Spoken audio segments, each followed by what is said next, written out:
Quando o homem pecou no jardim do Éden, ele cruzou um grande abismo, separando-se do eterno. O homem, naquela época, era eterno com Deus. Ele não tinha enfermidade, tristeza ou morte. O homem não foi feito para morrer. O inferno não foi feito para o homem. O inferno foi criado para o diabo e seus anjos, e não para a humanidade, porque eles foram criados na terra para serem filhos e filhas de Deus. Mas quando o homem pecou e cruzou a linha divisória que separava o certo e o errado, ele se separou de Deus, não deixando para si nenhum caminho de volta. Ele estava totalmente perdido, não podia voltar porque tinha pecado. Mas Deus, rico em misericórdia, aceitou um substituto, porque ele tinha dito: no dia em que dela comeres, nesse dia morrerás. E a justiça de Deus e sua santidade requerem morte, porque é a sua palavra. E ele tem de cumprir a sua palavra para ser Deus. E agora, o amor que ele tinha pela raça humana, e ainda assim teve de vê-los separados de si, e do companheirismo que tinha com seus filhos no jardim do Éden. Foi nessa condição a qual o deixou de coração dilacerado que ele teve de estar todo esse tempo, porque sua palavra disse: no dia em que dela comeres, nesse dia morrerá. Então, podemos confiar nisso. O que quer que Deus diga é verdadeiro. Tem de acontecer. Deus não pode retirar a sua palavra, veja, porque Ele é infinito e Ele é eterno. E sua primeira decisão é a decisão de todo o tempo. Ele não tem de retirá-la por ter aprendido mais acerca dela. Ele é infinito, para começar. E, portanto, quando Deus diz alguma coisa, é perfeitamente dessa maneira, nunca pode ser mudada, porque é a perfeita decisão. E então a maneira que Deus age com os súditos que aceitam sua decisão é como sempre agirá com todo súdito que aceita sua decisão dessa maneira. Portanto, se ele preparou uma maneira para o homem ser salvo, a primeira maneira que ele preparou sempre permaneceu a mesma maneira. Esse Deus prometeu cura ao enfermo, baseado em fé para crer nela. Isso sempre permanece dessa maneira. Ele não pode retirar isso, está vendo? Ele tem de permanecer sempre da mesma maneira. Agora, Deus aceitou um substituto para o homem no jardim do Éden, que foi por meio do sacrifício de sangue. Sangue teve de pagar o preço, e tem sido sempre do mesmo jeito. Nunca houve outra maneira ou alguma outra coisa que tenha tomado o seu lugar. Foi sangue. A única maneira de Deus receber seus filhos de volta é por este sangue substituto.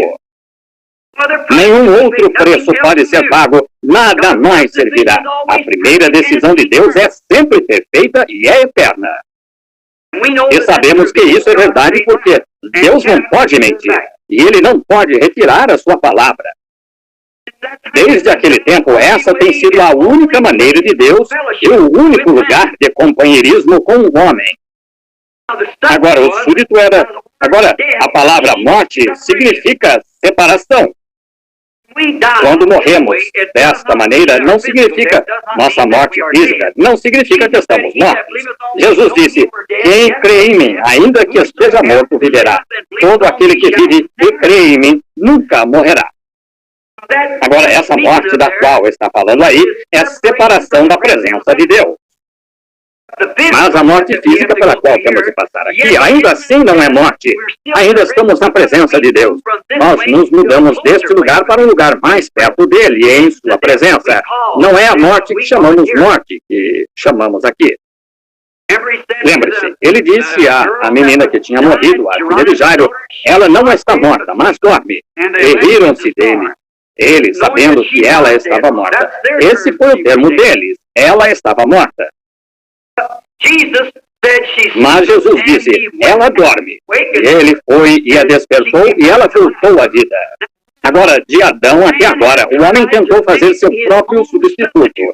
Ele tentou fazer o melhor que pôde. Algo um pouco melhor do que o que Deus fez então. E isso é simplesmente natural no homem. O homem está sempre tentando melhorar alguma coisa, fazer de maneira diferente. Ele quer injetar suas próprias ideias no plano de Deus. E é por isso que esta noite nos encontramos separados, o povo cristão do mundo, por barreiras denominacionais. Isto acontece porque o homem injetou sua própria ideia no plano de Deus. De Adão até agora, como eu disse, tem sido dessa maneira. Adão expressou o pensamento do homem no jardim do Éden quando fez para si um avental de folha de figueira para apresentar-se a Deus. Foi algo que ele próprio fez. E a partir de folhas de figueira, ele tentou instrução, torres, cidades, ídolos, civilização, denominação, mas sempre permaneceu o mesmo. Deus só aceita seus súditos sob o sangue. Isso é tudo. Instrução falhou totalmente. Quanto mais instruídos ficamos, mais distantes nos tornamos uns dos outros. Denominação falhou totalmente. Nós traçamos linhas e barreiras, e cada um tentando levar essa denominação mais alto que a outra, e isto rompe o companheirismo. A civilização meramente trouxe confusão. Cidades, torres e tudo mais, tudo falhou. E o plano de Deus ainda permanece o mesmo, sob o sangue. Este sangue tem de ser um sangue exposto. No jardim, lá naquela época, melhor dizendo, de Israel, quando Israel teve de matar o cordeiro e pôr o sangue sobre a verga e sobre a ombreira da porta, Deus requeriu isso. E esse sinal tinha de estar ali, não importa qual fosse a outra posição. Aqueles homens podem ter mostrado que eram israelitas circuncidados. Podem ter confessado que cremos em toda a palavra que Jeová diz, mas isso não o excluiu. Eles tinham de expor esse sinal. Era necessário expor o sangue. Assim é hoje à noite. Eu creio que todo cristão tem de expor o sangue de Jesus Cristo, que o purificou das coisas do mundo, independente da situação. Agora, naquela época, era necessário o sinal estar na porta. Era necessário estar ali, independente de quão religiosa a casa fosse, quão religiosas as pessoas, quão bem elas tinham educado seus filhos, quão assiduamente elas frequentavam a igreja, quão bem elas tinham exposto todas as coisas que Deus tinha dito. Isto ainda assim, naquela última hora, onde se via entre a vida e a morte, o sangue tinha de estar exposto. E o sangue mostrava que um substituto inocente tinha sido aceito no lugar do adorador. E a química do sangue, o próprio sangue vermelho, era um sinal sobre a porta de que esta casa estava segura sob o sangue. Agora, esse era um tipo. Agora, nestes últimos dias, estamos voltando à hora de Deus libertar sua igreja. Eu creio nisso. E tão certo quanto aquele sangue tinha de ficar como memorial, o sinal também tem. É requerido hoje. Porque, agora, não se poderia tomar a química do sangue do Senhor Jesus e colocá-la sobre a porta de cada coração. Mas, veja, naquela época, um animal morreu, o qual foi um cordeiro. E para mostrar que o animal estava morto, o sangue estava na porta. Assim, a vida que estava no animal não podia vir sobre o adorador, porque o animal não tem alma. Assim, a vida que estava no animal não podia vir sobre o adorador. Mas hoje, quando o sangue do próprio Filho de Deus foi derramado no Calvário para nosso perdão e libertação, a vida que estava naquele sangue era o próprio Deus. E o Espírito Santo retorna sobre sua igreja, sobre seu crente, e é um sinal nestes últimos dias de que ele passará por cima do homem ou da mulher que aceitou a morte de Jesus Cristo como seu substituto. E o Espírito Santo dá testemunho. Você pode dizer, eu o aceitei. Você ainda vive no mundo. Você ainda vive como o mundo. Então, não há evidência de que essa vida foi para você, até que essa evidência do Espírito Santo tenha entrado em sua vida. Aí está a exigência de Deus que todo homem ou mulher tem de ter. Essa evidência como sinal neste último dia. Quando eu vir o sangue, Jesus disse, na verdade te digo, que aquele que não nascer de novo da água e do Espírito, de maneira alguma entrará no reino.